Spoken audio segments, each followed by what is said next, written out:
जय जय रघुवीर समर्थ. श्रीमत दासबोध. दशक 11वा. समास 3. सिकवन निरूपण नाम. श्रीराम समर्थ. बहुता जन्मांचा सेवट, नरदेह सापडे अवचट, येथे वर्तावे चोखट, नीती न्याय. पहा, समर्थांनी किती सुंदर असं विवेचन या समासामध्ये आपल्याला सांगितलेलं आहे.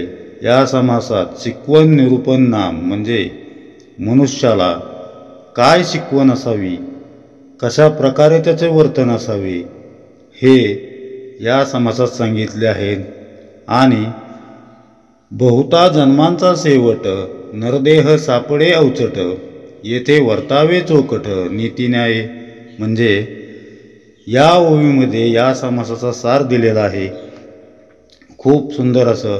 याचा अर्थ असा होतो, अनेक जन्मांच्या शेवटी अचानक आपल्याला नरदेह प्राप्त होतो, नरदेह लाभतो. म्हणून नरदेहात नीती न्यायाने शुद्ध आचरण करून त्याचे मनुष्याने सार्थक करावे. बघा, आपल्याला 84 लक्ष योनीतून हा नरदेह प्राप्त होतो. म्हणून मनुष्याने सदैव स्वतःचे कर्म, स्वतःचे कर्तव्य सुधारून आणि शुद्ध आचरण ठेवून असे वागल्यास त्याला हा नरदेह प्राप्त होतो आणि तो 84 लक्ष योनीच्या फेऱ्यात सापडत नाही. म्हणून समर्थ म्हणतायत, बाबा रे, तुला अप्राप्य असा नरदेह प्राप्त झालाय. तो अनेक योनींतून फिरल्यानंतर म्हणजे 84 लक्ष योनींचे भोग भोगल्यानंतर तुला दुर्मिळ असा, दुर्लभ असा हा नरदेह प्राप्त झालाय. तेव्हा तू या जन्मात नीती न्यायाला विसरू नको, नीती न्यायाने आचरण कर, नीती न्यायाला दूर सारू नकोस. अन्यथा चंचळाच्या प्रवाहात तू वाहत जाशील, काळाच्या गर्तेत ओढला जाशील. मग हे नीती न्यायाला अनुसरून वागणं म्हणजे नेमकं काय? पहा, समर्थ अर्थातच आपली माऊली असल्यामुळे ते सांगणं ही तिचंच काम आहे. आपल्याला वळण लावायचं काम समर्थ चोख बजावत आहेत. दृश्य विश्व म्हणजे भगवंताचा सत्य संकल्प होय, असं ते सांगत आलेले आहेत. ज्या समर्थांनी विश्वाचं मातृत्व स्वीकारलंय, ज्यांनी चिंता करतो विश्वाची असं सांगत भगवंताच्या प्रपंचाचाच भार स्वतःच्या खांद्यावर घेतलाय, असे समर्थ स्वतः मात्र केवळ लंगोटीनिशी राहत कडक वैराग्याचा जागर करत होते, करत आहेत. आणि त्याचबरोबर आपल्यासारख्यांना प्रपंचातून परमार्थाची वाट दाखवित आहेत. पहा, मागच्या 2 समासातून महंतांच्या अंतरंगाची अवस्था, त्यांची मनोरचना, त्यांच्या प्रवृत्ती यांचा आपण अभ्यास केलेला आहे. त्यामध्ये सृष्टीच्या कल्पनामय स्थितीपासून ते सर्वांठायी भरून उरलेल्या निश्चळ परमात्म्यापर्यंतचं सविस्तर चिंतन बघितलं. समर्थ आता महंताचं बाह्य स्वरूप, त्याचं आचरण याविषयी आपल्याला मार्गदर्शन करत आहेत. निश्चळ चंचळाचा अभ्यास करताना ब्रह्मांडाला व्यापून असणारं निश्चळ परब्रह्म हेच सत्य आहे, हे आपण ओळखून घेतलेलं आहे. पण दृश्यासक्तीमुळं अशाश्वतात चंचळातच मनुष्य मन स्वाभाविकपणे अडकून राहतं, हेही तितकंच खरं आहे. परिणामी जीव स्वस्वरूपाला पारका होतो, निश्चळाची अनुभूती स्वतःच्याच हातांनी घालवून बसतो. यावर थोडा अधिक विचार विमर्श करू म्हणजे आपल्या ते ध्यानात येईल. समर्थ वरून करारी कडक शिस्तीचे जरी वाटत असले तरी त्यांचं हृदय मात्र आईचं आहे. म्हणूनच आपण त्यांना समर्थ माऊली म्हणतो. एका वारकऱ्यानं माऊली या शब्दाची फार सुंदर फोड सांगितलेली आहे. ती अशी आहे, मा म्हणजे मानवता, उ म्हणजे उदारता, ली म्हणजे लीनता. या 3 गुणांच्या त्रिवेणी संगमात जीवाला वात्सल्याचं स्नान घालणारी ती माऊली प्रपंच सांभाळून परमार्थ कसा साधायचा हे संत जीवांना मोठ्या प्रेमानं समजावीत त्यांना भगवंत सन्मुख करत असतात. याच सूत्रानुसार समर्थ प्रपंचात कसं राहायचं याची शिकवण आपल्याला या समासात देत आहेत. दृश्य जग स्वप्नवत आहे यात काही शंका नाही. दृश्याच्या आसक्तीमुळं मनुष्य त्यात इतका गुंतून जातो की त्यातून बाहेर येणं कठीण होऊन बसतं. आजच्या जमान्यात तर मनुष्याला आकर्षित करणाऱ्या इतक्या गोष्टी आहेत की विचारायची सोय नाही. आजूबाजूला घडत असलेल्या कित्येक घटनांमधून आसक्तीची भीषणता आणि त्याचे गंभीर परिणाम आपल्यासमोर येतच राहतात. मोठमोठ्या हुद्द्यांवर काम करत असलेले उच्च शिक्षित अधिकारी नीती आणि न्यायाच्या विपरीत वागतात. धर्माचरणात म्हणजे धर्माचे आचरण करत असताना त्यांचा तोल जातो आणि त्यांच्या उर्वरित जीवनाची काय दशा होते याविषयीच्या सतत बातम्या नित्य आपल्याला ऐकायला मिळतच असतात. एकेकाळी मानमरात मिरवणारे, पदरी नोकरचाकर असणारे, महागड्या गाड्यांतून फिरणारे अनेक जण दुराचरणामुळं पुढचा काळ दुरावस्थेतच कंठत असतात. अशी उदाहरणं आपल्याला नवीन नाही आहेत. तात्पर्य म्हणजे काय की नीती सदाचरण हा मनुष्य जीवनाचा पाया आहे. तो भक्कम असेल तर जीवन सुखकारक होतं. इथं तर आपल्याला भगवंताची प्राप्ती करायची आहे. निश्चळ परब्रह्माशी तदाकार व्हायचं आहे. मग त्यासाठी नीती आचरणाची गरज नाही, सदाचरणाची गरज नाही असं कसं म्हणता येईल? सद्गुरू म्हणतात, घराचं छप्पर पाया मजबूत असेल तरच टिकतं. तसं परमार्थरूपी छप्परही नीती आणि सदाचाराचा पाया भक्कम असेल तरच टिकतं. अर्थात साधनेच्या भिंतीही हव्यातच. नुसता पाया म्हणजे काही घर नव्हे हे लक्षात ठेवावं. आणखी एक गोष्ट म्हणजे केवळ नीतिन्यायानंच वागणं म्हणजे भगवंती प्राप्ती होते असं नाही. भगवंत प्राप्ती होणार नाही, पण सदाचरणाची कास सोडूनही आपल्याला चालणार नाही. इथंच खरी मेक आहे. नीतीला अनुसरून वर्तन राखण्याचं भान सुटत चाललं की आपण नकळत दृश्यात गुंतू लागतो. असत्य विश्वाला सत्यत्व देऊ लागतो. म्हणून समर्थ माऊली पुढे आग्रह करू लागते, प्रपंच करावा नेमक, पहावा परमार्थ विवेक, जेणेकरिता अभय लोक संतुष्ट होती.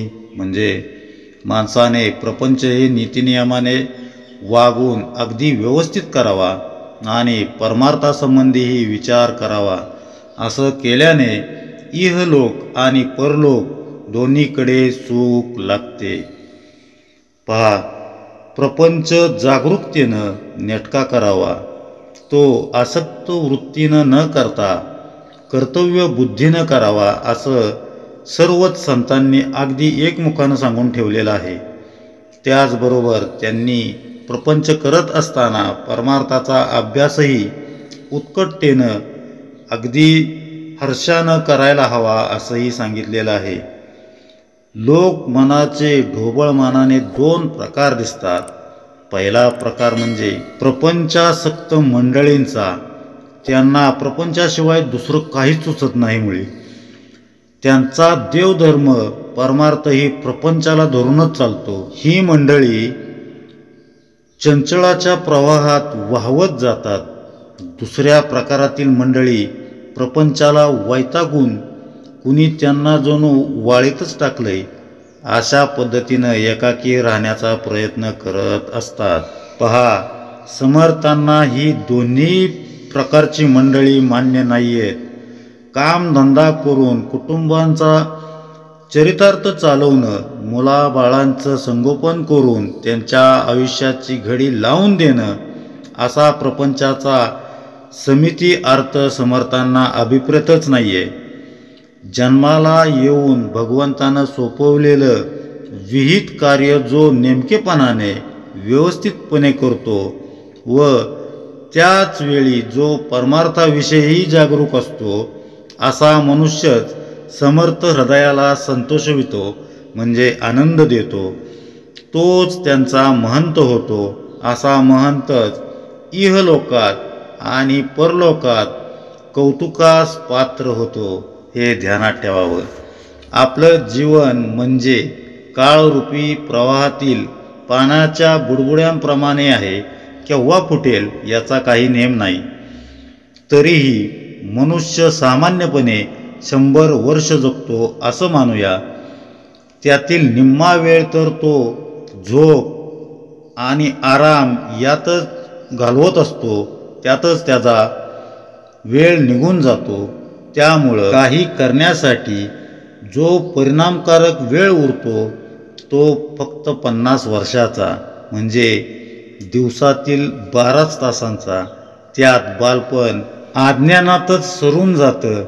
शिक्षण, नोकरी, धंदा, प्रपंच यामध्ये तारुण्य केव्हा हातचं निसटून जातं हे कळतच नाही.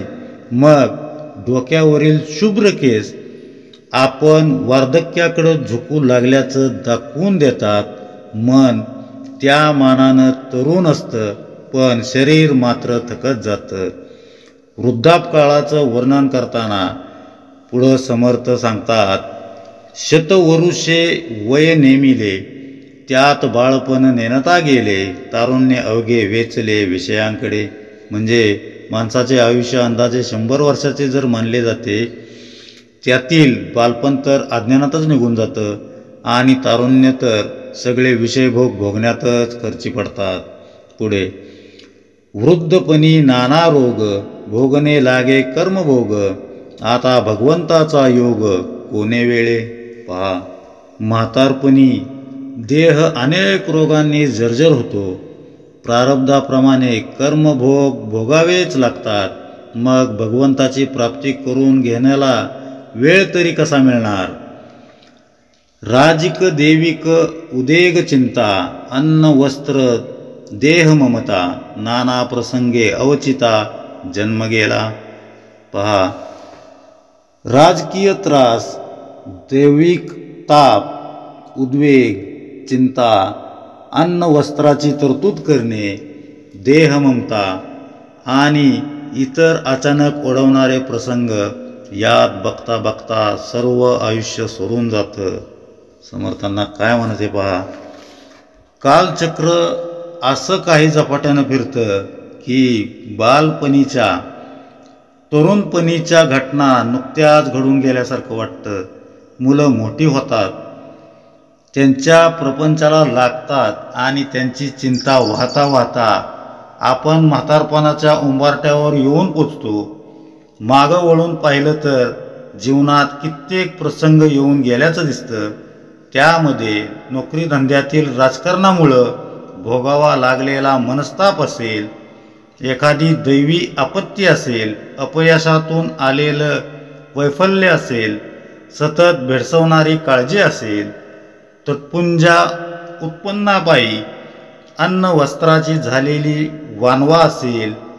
अशा असंख्य घटनांमध्ये आध्यात्मिक आधी भौतिक ताप भोगत आपल्या आयुष्यातील बराचसा भाग खर्ची पडतो.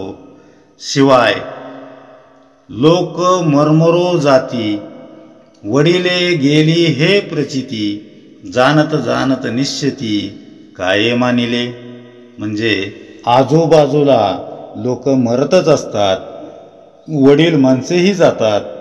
हा अनुभव सतत येतच असतो. हे जाणून तरी निश्चित कसं बरं राहावं.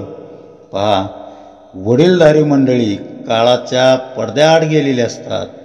आपणही त्याच वाटेवर एक एक पाऊल पुढं सरकत असतो असं समर्थ आपल्याला सांगत आहेत. पुढे प्रापंचिक स्वार्थ साधता साधता पापाची गणना इतकी मोठी होते की त्यात पुण्य मार्ग हरवून जातो. अंतकाळी जेव्हा डोळे मिटायची वेळ येते तेव्हा ही पापकर्म व्याजासकट आपल्यासमोर येण्यासाठी तयारच असतात. देहत्यागानंतर मग आधी दैविक ताप आपल्या मागं लागतो. म्हणजेच मृत्यूनंतरही आपल्या यातना थांबण्याचं नावच घेत नाहीत. असं जर झालं तर मोठ्या भाग्यानं मिळालेल्या या नरदेहामध्ये येऊन आपण काय साधलं? ना प्रपंच धड झाला, ना परमार्थ हाती आला. म्हणून समर्थ आपल्याला अशी शिकवण देत आहेत की आपल्या आयुष्याच्या मध्यान्नी म्हणजेच तारुण्यापासूनच स्वतःला भगवंत सन्मुख करण्यास सुरुवात करावी. हे प्रत्येकाने ध्यानात ठेवलं पाहिजे.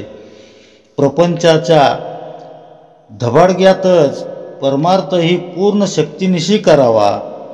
प्रपंच आणि परमार्थ अशी दोन चाकं असलेल्या जीवनरथाचं सारथ्य करणारा महंत समर्थ घडवू पाहत आहेत. प्रपंच आणि परमार्थ यांचा योग्य समन्वय साधत जीवनाची फलश्रुती साध्य करणारा अर्थात आत्मसाक्षात्कारी महंत कसा घडतो याचं समर्थांनी चितारलेलं बाह्यचित्र आपण बघत आहोत, ऐकत आहोत, पाहत आहोत. आपल्या जीवनातील अनाठायी वाया जाणारा बहुमूल्य वेळ प्रयत्नपूर्वक प्रपंच आणि परमार्थाकडं वळवण्याचा व त्या योगे आत्मज्ञानरूपी शिखर गाठण्याचा समर्थांचा आग्रह हेच या शिकवण निरूपण नामाचं मर्म आहे. बघा, आपलं जीवन हे चौरंगासारखं आहे. चौरंगाला जसे 4 पाय तसे जीवनाला धर्म, अर्थ, काम, मोक्ष हे 4 खांब आहेत. ते मनुष्याला नीती न्यायाची शिकवण देत असतात.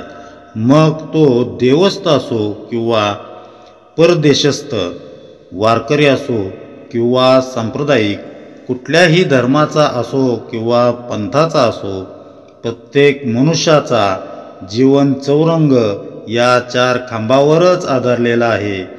चौरंगाचा एखादा पाय जरी आखूड असला तरी तो डुगुडुगु करू लागतो, डुगडुगतो, खडखड असा आवाज करतो.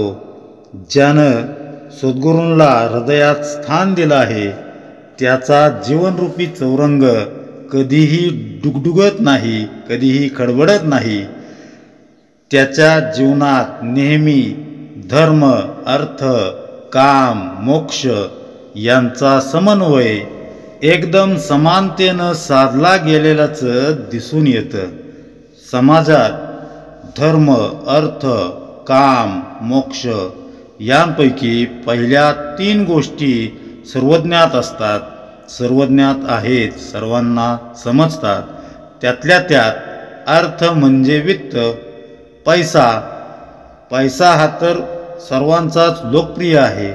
आर्थिक सुबत्तेलाच सर्व मान्यता मिळाल्यामुळं धर्म, काम, मोक्ष ही इतर 3 अंग जीवनावश्यक असूनही हवी तितकी विकसित होत नाहीत. ती दुर्लक्षितच राहतात. त्यामुळं जीवन चौरंग स्थिर राहत नाही. आर्थिक सुबत्तेचा आणखी एक दुष्परिणाम म्हणजे कामाचा नुसता हाहाकार उडालेला दिसतो. मनात निर्माण होणाऱ्या अनंत इच्छांच्या पूर्तीसाठी प्रत्येक जण किती ओढाताण करत असतो हे आपल्या सर्वांच्या ध्यानी आहे, सर्वांना ठाऊक आहे. त्यामध्ये आयुष्यातील किमती असा किती वेळ खर्ची पडतोय याच्याकडे कुणाचंही लक्ष नसतं. अर्थार्जन कितीही केलं तरी शेवटी ते अपुरंच पडतं. या दानलीत धर्माचरण केव्हाच बाजूला पडून जातं. मग मोक्ष तर खूपच दूरची बाब आहे. दूर राहतो तो फक्त मोक्ष. धर्माचरणाबद्दल तर न बोललेलंच बरं, अशी आजची परिस्थिती आहे. जीवन जगण्याची रीत म्हणजे आपण त्याला आर्ट ऑफ लिव्हिंग किंवा way of living, way of life ही धर्माची सर्वसमावेशक व्याख्या विसरून काही धर्मांध मंडळी त्यांची संकुचित व्याख्या उराशी कवटाळून बसलेले आहेत.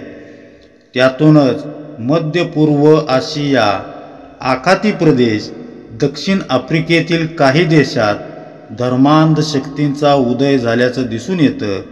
धर्माच्या मूळ हेतूला हरताळ फासून सोयीप्रमाणे त्याचा मोडून तोडून वापर करणाऱ्यांना मोक्ष कसा बरं प्राप्त होणार?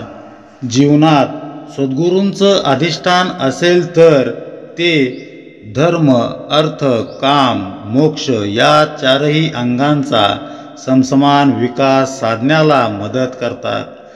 जगण्यासाठी अर्थ आवश्यक आहेच.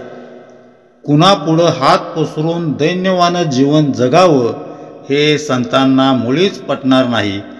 मीठ भाकरी का असेना, पण ते स्वकष्टार्जित असावी असा अर्थ पूर्ण बोधरूप सद्गुरू आपल्याला देत असतात. धर्मांची भलावण करणारी संकुचित व्याख्या बाजूला सारून वैश्विक संकल्पना ते आपल्या मनात रुजवू पाहतात. ज्याच्या त्याच्या क्षमतेनुसार उपयुक्त असा कामही ते आपल्याला उपभोगू देतात. ज्या गोष्टी आपल्या जीवनात प्राप्त होणं अशक्य आहे हे ते जाणतात आणि त्याविषयीच्या आपल्या वासना ते शमवीत असतात, कमी करतात. हळूहळू आपल्या इच्छा त्यांच्या इच्छेत विलीन करण्याची कला सद्गुरू आपल्याला शिकवतात. अशा रीतीनं कामाला शांत करून ते आपल्याला मोक्षाच्या दिशेनं घेऊन जाऊ लागतात. जीवनाचा असा चहूबाजूंनी सुयोग्य समसमान विकास झाल्याशिवाय मनुष्याला प्रपंच आणि परमार्थ यांची सांगड घालता येत नाही. सद्गुरूंशिवाय तसा प्रयत्न करू गेल्यास ते फुकाचे श्रम होतात, फुकटचे श्रम, कष्ट होतात. जीवनाची सूत्र आपण जोपर्यंत सद्गुरूंच्या हाती सोपवत नाही तोपर्यंत प्रपंच आणि परमार्थ यांचा समन्वय साधणं अशक्य आहे. आणि हेच सद्गुरूंचं आपल्या जीवनातील महत्त्वाचं कार्य आहे. प्रपंचाची दोर सद्गुरूंकडे सोपवावी आणि ते जे करतील ते योग्य आणि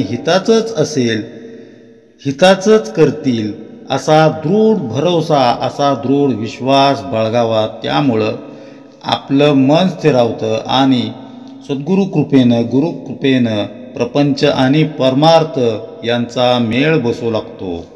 पुढे अग्नगृहासी लागला आणि सावकाश निजेला, तो कैसा म्हणावा भला. आत्महत्यारा म्हणजे एखाद्या माणसाच्या घराला आग लागलेली असताना त्याने बेसावतपणे खुशाल झोपून राहावे तर त्याला शहाणा कोण म्हणेल बरं? त्याला आत्मघातकीच म्हणावे लागेल.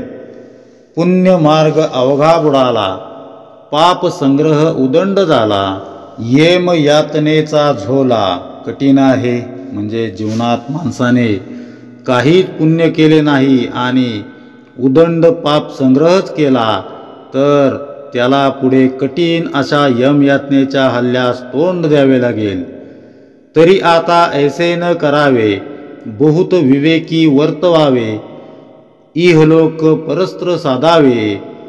दोहीकडे म्हणजे म्हणून आता असे करू नये. प्रपंच आणि परमार्थ दोन्हीकडे अत्यंत विवेकाने वागावे आणि इहलोकी आणि परलोकी आपले हित साधावे. आपले हित कशात आहे ते साधवून घ्यावे. पहा, प्रपंच आणि परमार्थ यातील संतुलन ढळू देऊ नये. सर्वांगानं जीवनाचा विकास होण्यासाठी विवेकाची कास धरावी. विवेक सत्संगतीतून येतो, म्हणून सद्गुरूंच्या संगतीत त्यांच्या बोधानुरूप आपण वर्तन ठेवलं तर स्वाभाविकपणे विवेक साधता येऊ लागतो. तोच इहलोकात म्हणजे प्रपंचात आणि परलोकात म्हणजे परमार्थात आपल्याला उत्तम पद मिळवून देतो.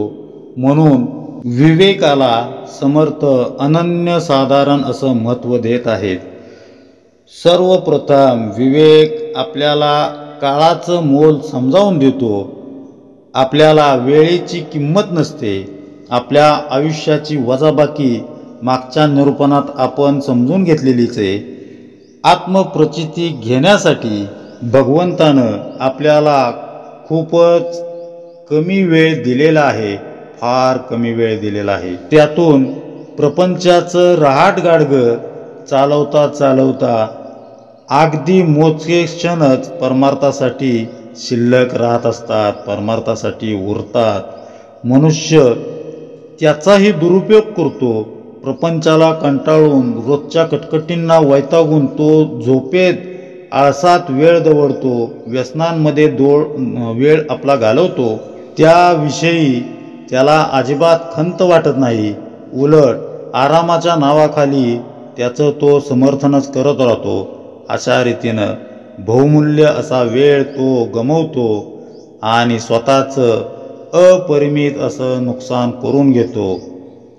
आपण इंग्रजीमध्ये एक सुविचार आहे, त्यात थोडा बदल करून असं आपल्याला म्हणावंसं वाटतं, if money is gone nothing is gone, if health is gone something is gone, if time is gone everything is gone.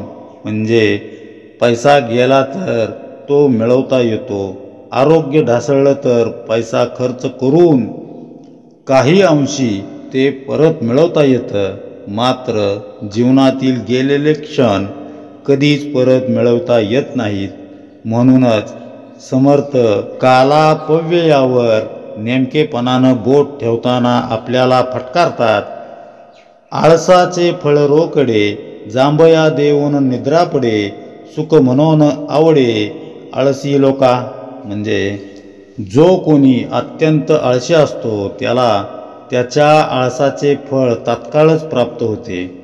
असा माणूस जांभया देऊन खुशाल झोपी जातो.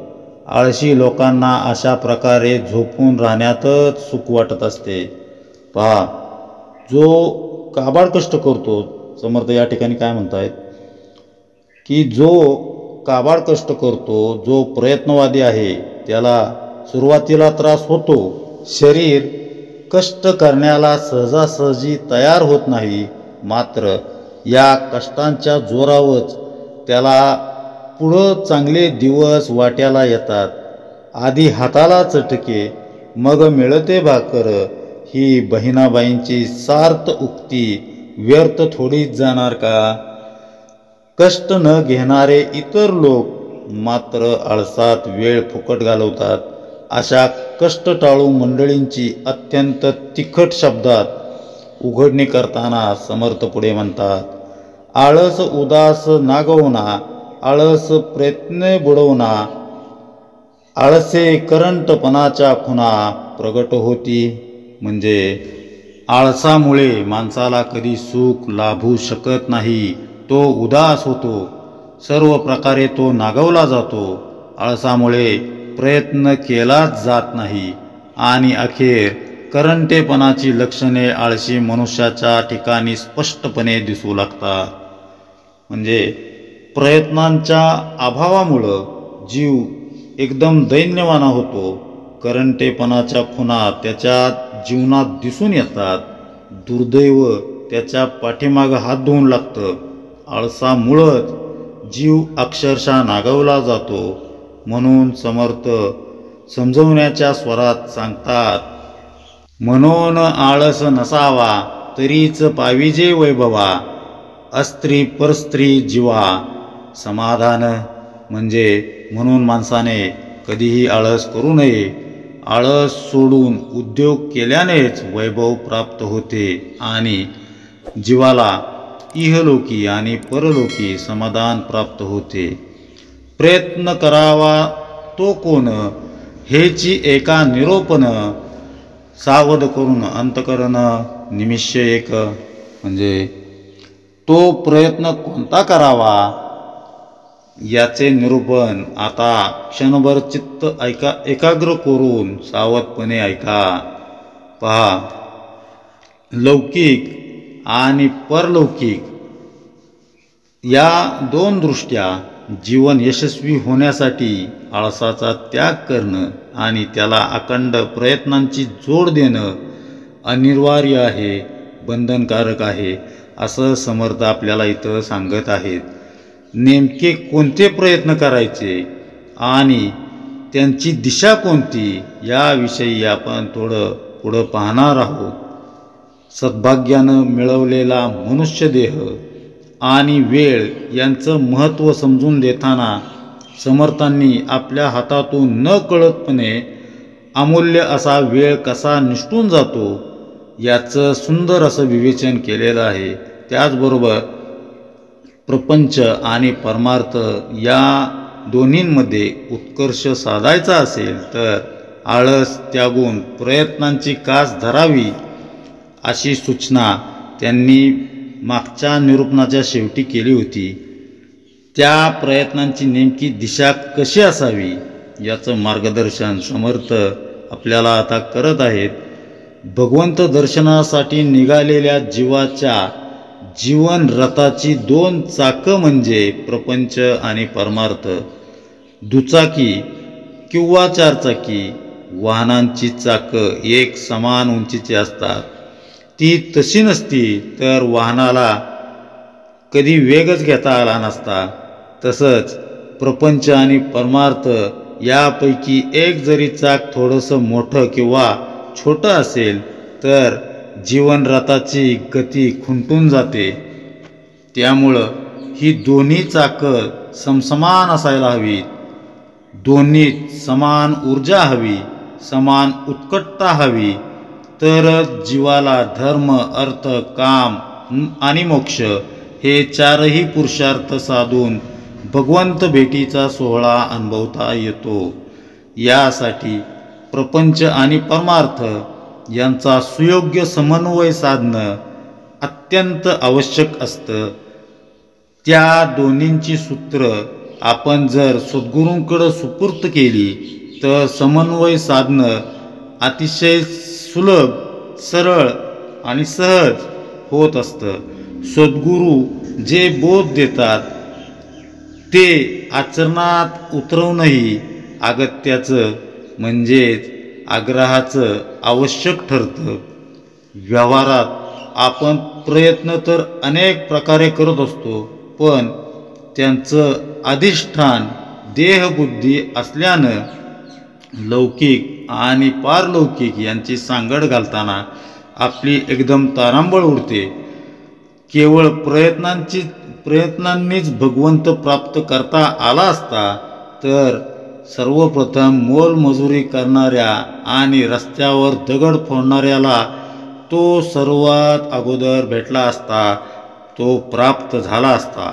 आणि त्याचप्रमाणे जर फक्त कष्ट हा संपत्ती मिळवण्याचा एकच निकष असता, एकच पर्याय असता, तर कष्टकरी मजूरच जगातील सर्वात श्रीमंत असायला हवा होता. पण वस्तुस्थिती तर त्याच्या उलट आहे. दिवसभर अंग मेहनत करणारा जेमतेम पोटापुरतंच कमवू शकतो. सांगायचा मुद्दा असा की प्रपंच किंवा परमार्थ प्रयत्न जरूर असावेत, पण त्यांची दिशाही अचूक असायला हवी. अन्यथा शर्तीचे प्रयत्न देखील फोल ठरण्याची शक्यता असते. प्रयत्नांची नेमकी दिशा कशी असायला हवी यावर समर्थ आता उपयुक्त असा विचार मांडत आहेत. आळस झटकून आपण आता प्रयत्न करण्याला सुरुवात करू इच्छितोय, पण नेमकी कुठून सुरुवात करायची हेच कळेनासं होतं.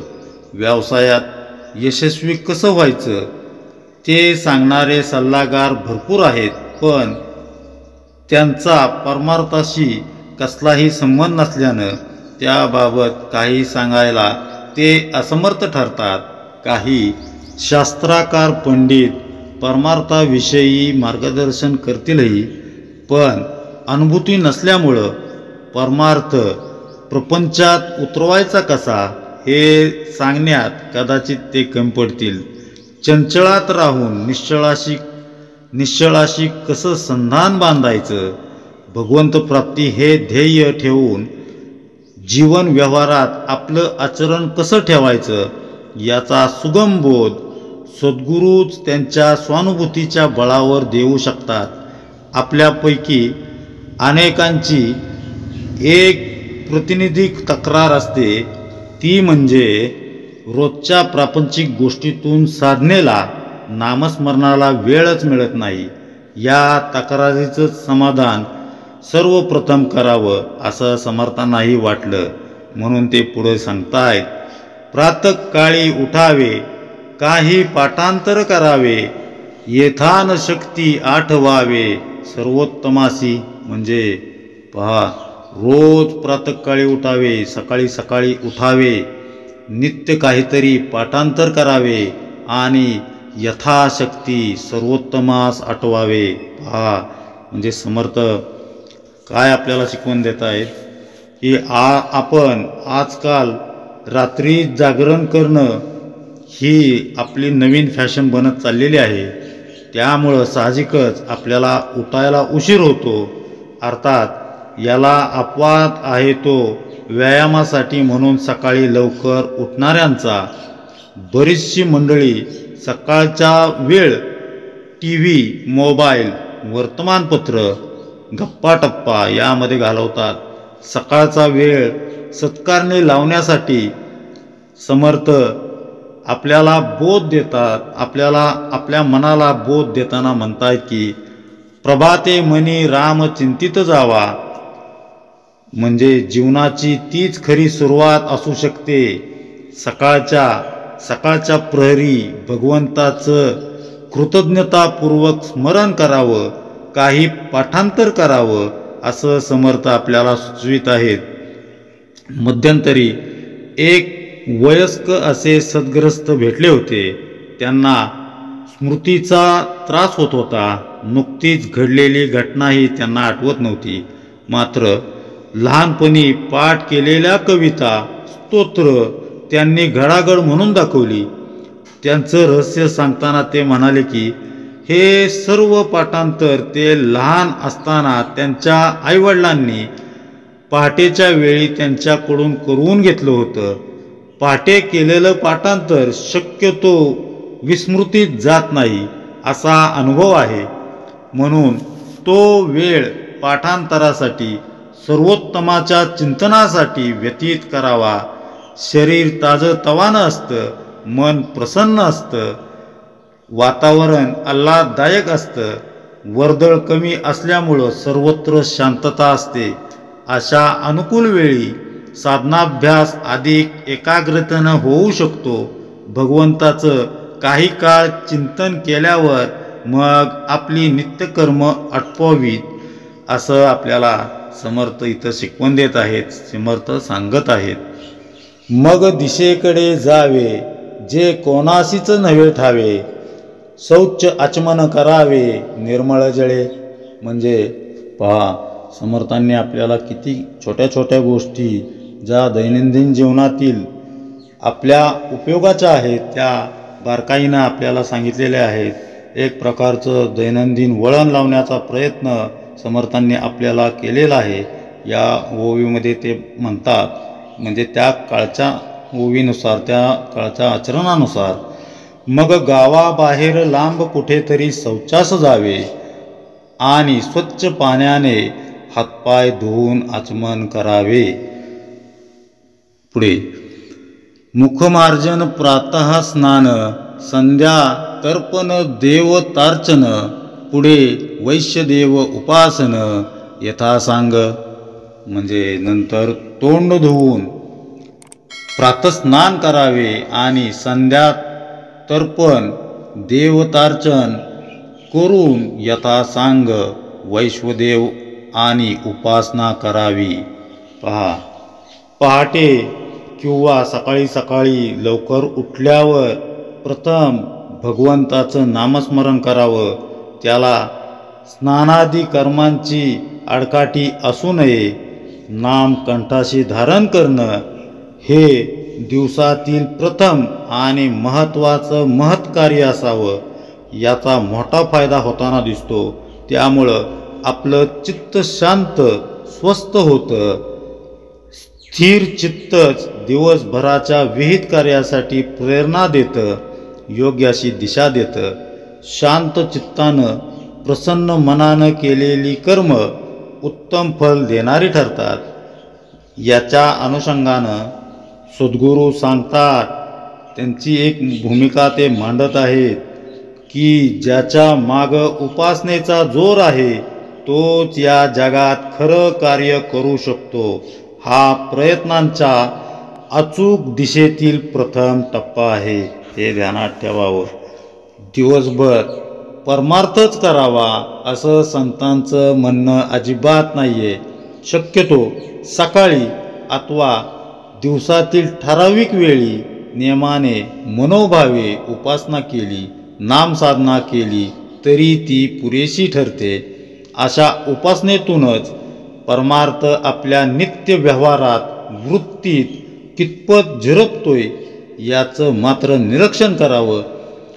परद्रव्यावर डोळा ठेवू नये, परनिंदा करू नये, परस्त्री माते समान मानावी, ही संतांची शिकवण आहे. ही सद्गुरूंनी दिलेला बोध आहे. आपला तो अंगवळणी पडतोय का ते पाहावं. स्वार्थ ज्याचा गाभा आहे अशा व्यवहारात कार्यरत झाल्याशिवाय आपल्या वृत्ती परमार्थाकडे झुकल्यात किंवा नाहीत ते कळणार नाही. दासबोध नित्य श्रवण करणारे एक दुकानदार साधक म्हणाले होते, आता मी दुकानात येणाऱ्या प्रत्येक ग्राहकात राम पाहण्याचा प्रयत्न करत आहे. खरंच ही अतिशय आनंदाची बाब आहे.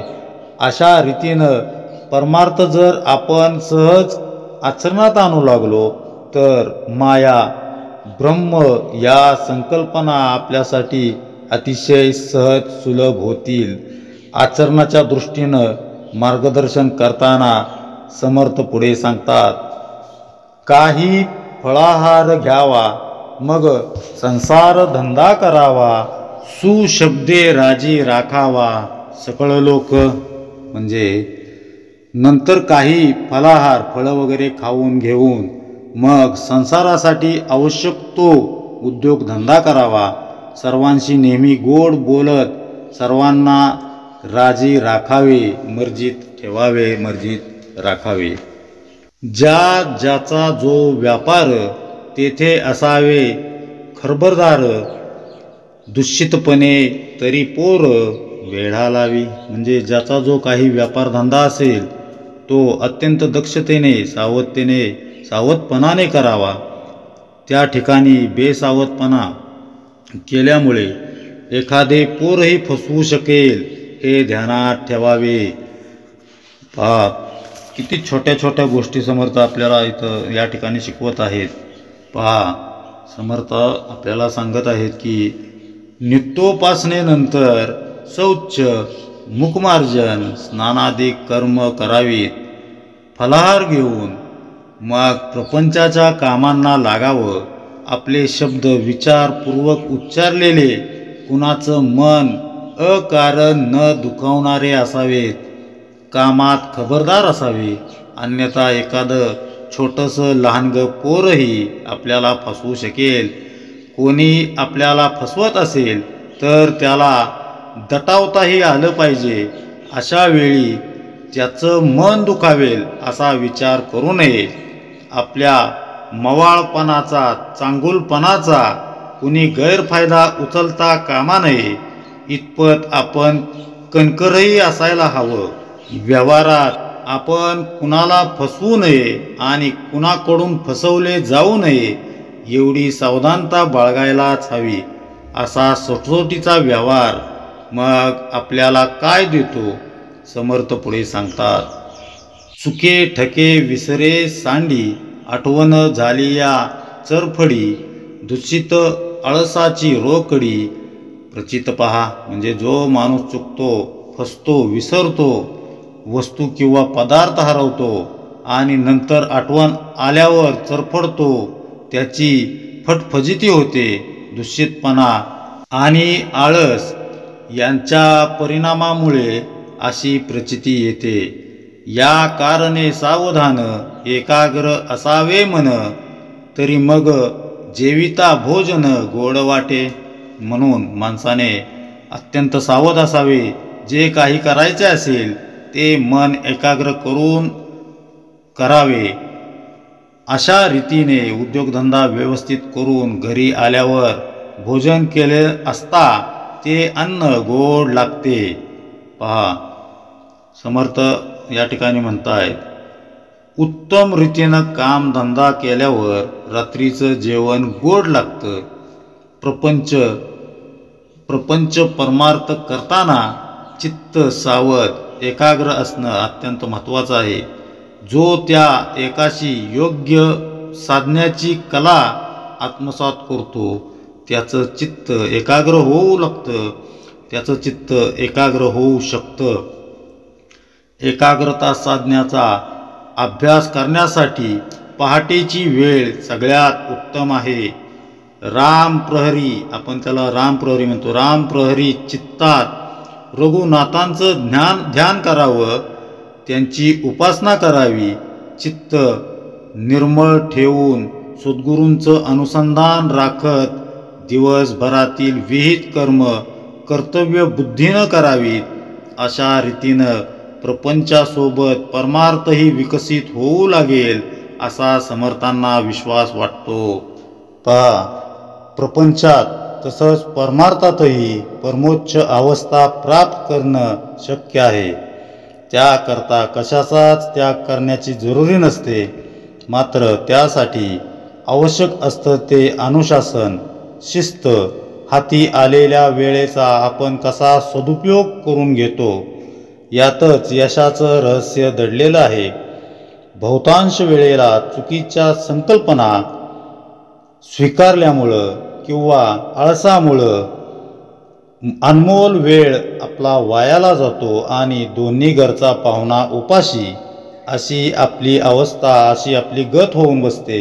त्यामुळं प्रपंच आणि परमार्थ यातील सुवर्णमध्य साधताना मुळात विरक्त असणारे समर्थ प्रापंचिकांना कसं राहावं यावर उद्बोधक असं मार्गदर्शन करताना सांगू लागतात की, पुढे भोजन झालियावरी काही वाची चर्चा करी, एकांती जाऊन विवरी नाना ग्रंथ. म्हणजे पुढे भोजन झाल्यावरही अनेक चांगल्या ग्रंथांचे वाचन करावे, त्यावर चर्चा करावी, नंतर एकांतात त्यावर मनन चिंतन करावे.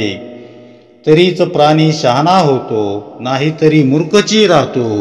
लोक खाती आपण पाहतो दैन्यवाना. म्हणजे याप्रमाणे केल्यानेच माणूस शहाणा होतो, नाहीतर तो मूर्खच राहतो. आणि मग लोक खातपीत असताना त्याच्याकडे आशाळ भूतासारखं दैन्यवाना होऊन पाहत राहतो.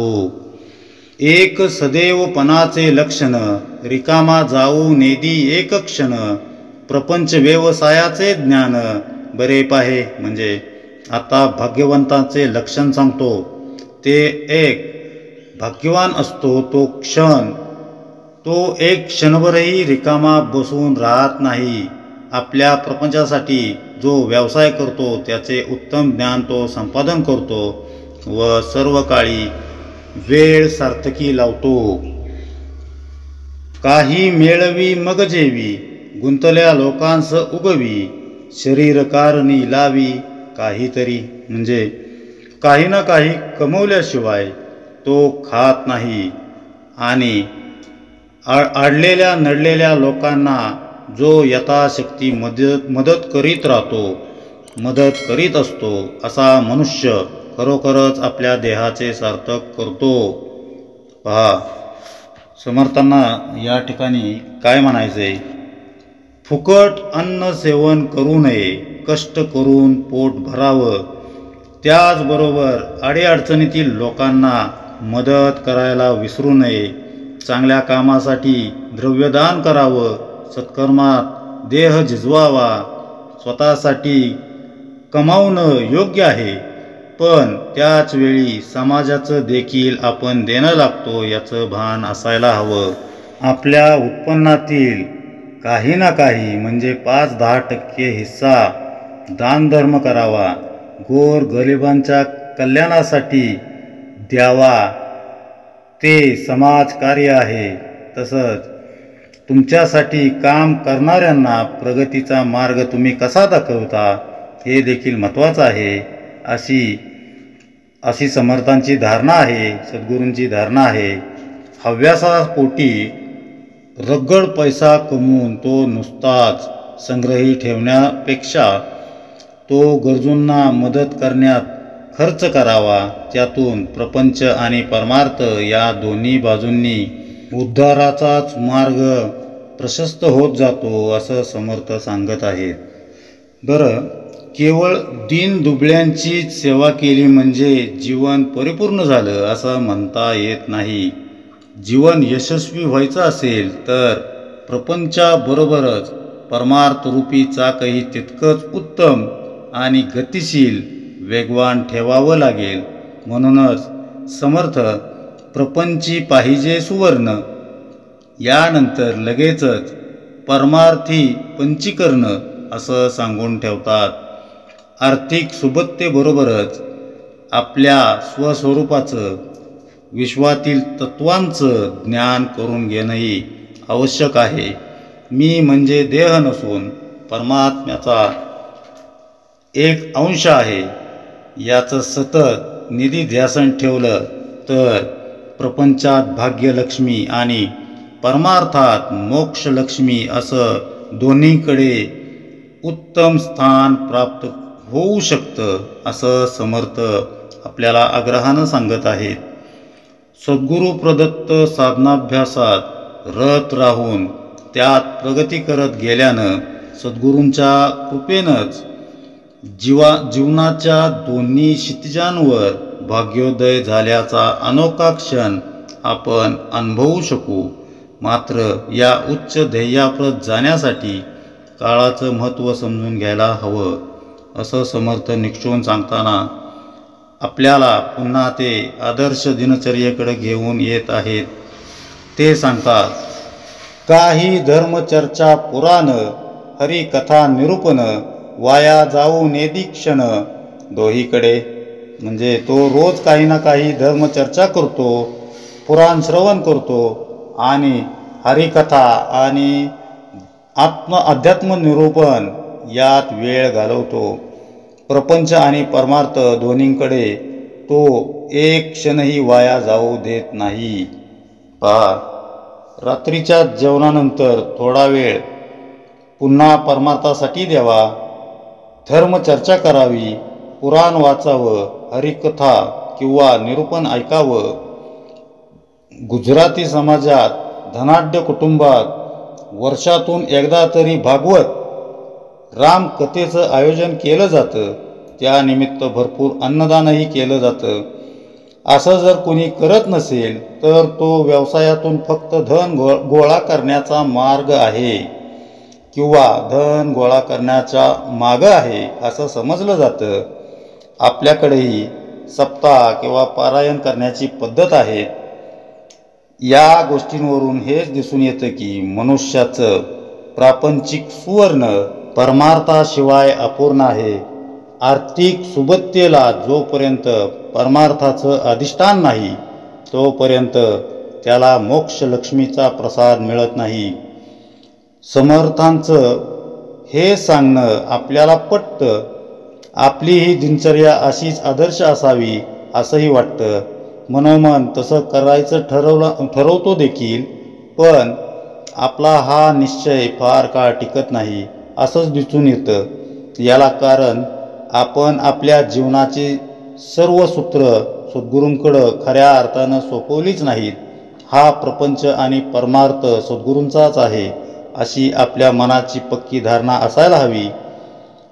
किती पक्की यावरून एका महंतांचं एक प्रसंग आठवतो. त्यांना एक जणानं प्रश्न विचारला की तुमच्या घरातील देवघर कुठं आहे. यावर ते हसून म्हणाले होते की आमच्या घरात देवघर नाही, आम्हीच देवाच्या घरात राहतो. असा समर्पण भाव हवा. आपण स्वतःला जीवनाचे मालक म्हणवतो. आपल्या इच्छा आकांक्षा देहाधिष्ठित ठेवतो. त्यामुळं आपल्या मनाप्रमाणेच घडावं, मनात येईल तसं वागावं असं आपल्याला वाटत असतं.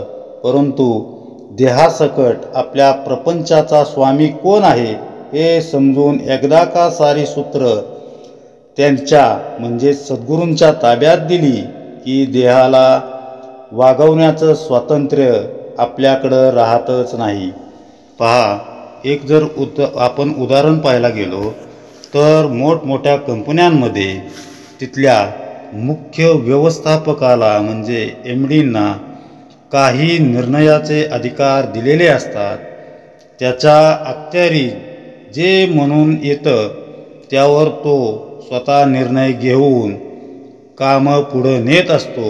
असं जरी असलं तरी त्याच्या निर्णयांवर, कामांवर वरिष्ठांची किंवा कंपनीच्या मालकांची नजर असते हेही तो जाणून असतो. त्यामुळं तो जे काही निर्णय घेतो, कागदपत्र तयार करतो ते सर्व अचूक असेल याची दक्षताही तो सतत घेत असतो. तसंच प्रपंच आणि परमार्थाचं स्वामित्व सद्गुरूंकडं सोपवून आपण केवळ पालनकर्ता या भूमिकेतून राहू लागलो तर आपल्या कर्मांना खरंच स्वातंत्र्य नाही हे चटकन लक्षात येतं.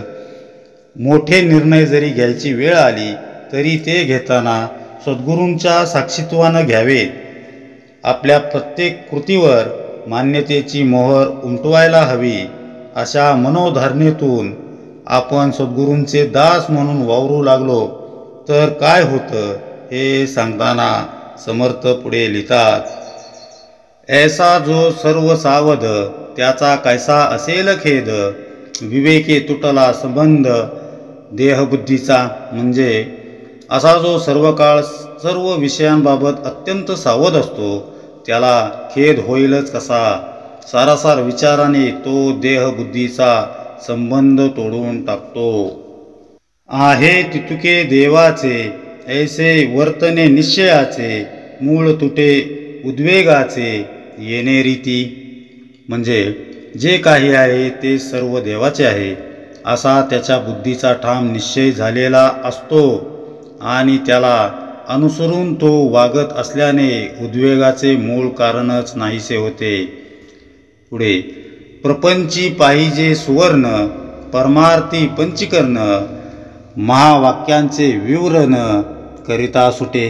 म्हणजे प्रपंच उत्तम प्रकारे होण्यासाठी सुवर्णांची म्हणजे पैशांची आवश्यकता असते, तर परमार्थासाठी पंचीकरण जाणून घेणे आवश्यक असते.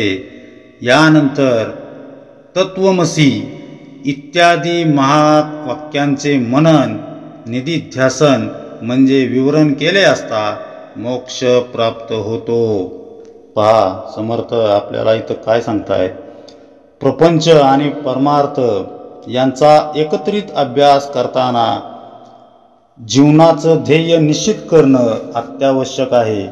परमार्थात किती उंची गाठायची, प्रपंचात कितपत प्रगती करायची याविषयीचं समर्थांनी केलेलं विश्लेषण आदर्श असंच आहे. परमार्थ करणाऱ्या प्रापंचिकानं गरिबीतच दिवस कंठावेत असं मुळीच नाही. त्याच्याजवळ भरपूर धनसंपदा असली तरी काही बिघडत नाही, फक्त त्यात तो आसक्त नसला म्हणजे झालं. वैभव संपन्न जनक राजा जसा विदेहीपणे जगत होता तसं साधक असणारा प्रापंचिक पैशाच्या राशीत अलिप्तपणे जगू शकतो. त्या पैशाच्या आधारे तो अनेकांचा उद्धार देखील करू शकतो. आता आता पुरे, आणखी काही नको, अशी एक समाधानाची स्थिती त्याच्या जीवनात येते. साधनेच्या अभ्यासानं त्याची हाव कमी होते. असं जरी असलं तरी नोकरी धंद्यातून पैसा नफा कमवणं गैर नव्हे, मात्र तो सुटसुटीनं मिळवलेला असावा, ओरबाडलेला नसावा. स्वधर्म उत्कृष्टपणे करणं हे देखील परमार्थाचंच एक अंग आहे. तेव्हा अशा पैशाचा विनियोग कसा करावा हे या समासात समर्थांनी सांगितलेलं आहे. पुढे, कर्म उपासना आणि ज्ञान येणे राहे समाधान, परमार्थाचे जे साधन तेची एकत जावे. म्हणजे कर्म उपासना आणि ज्ञान यापैकी आपल्याला रुचेल ते परमार्थ साधन करावे. यांचे संबंधी सतत श्रवण करावे, म्हणजे शाश्वत समाधान प्राप्त होते. पहा, समर्थांनी शेवटी काय सांगितलेलं आहे की आसक्ती विरहित कर्तव्य बुद्धीनं केलेलं कर्म, सद्गुरू बोधांवर अनन्य निष्ठा ठेवून अविरत चाललेली उपासना आणि गुरुकृपेनं लाभलेलं स्वस्वरूपाचं ज्ञान या त्रिवेणी संगमावर जीवाला आत्मसाक्षात्कार घडतो. समर्थांची ही शिकवण आपण हृदयस्थ धरूया आणि आत्मरामाशी संग करत त्याच्या नामामध्ये दंग होऊ. इति श्रीदासबोधे गुरुशिष्य संवादे शिकवण निरूपण नाम समास तिसरा. जय जय रघुवीर समर्थ.